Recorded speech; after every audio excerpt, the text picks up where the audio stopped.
त्यांनी आग्रह केला आणि मी त्यांना सांगितलं की 100% तो पूल होईल, तो पूल झाल्याशिवाय मी स्वस्थ बसणार नाही.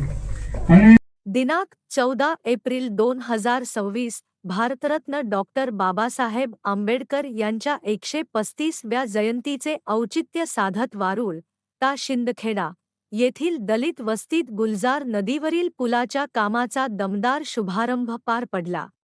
महाराष्ट्राचे पणन व राजशिष्टाचार राज्यमंत्री, धुळे जिल्ह्याचे पालकमंत्री आणि शिंदखेडा मतदारसंघाचे लोकप्रिय आमदार श्री जयकुमारभाऊ रावल यांनी दिलेला शब्द खरा करून दाखवत थेट 25 लाखांचा निधी मंजूर केला.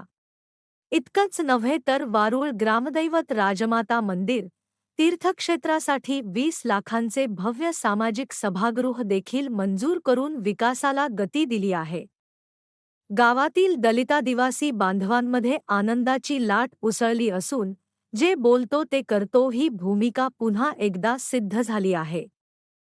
याबद्दल मानवाधिकार सहायता संघ तालुकाध्यक्ष व भाजप अनुसूचित जाती मोर्चा जिल्हा कार्यकारिणी सदस्य श्री गोरख दशरथ आखाडे यांनी ग्रामस्थांच्या वतीने भाऊंचे मनःपूर्वक आभार मानले.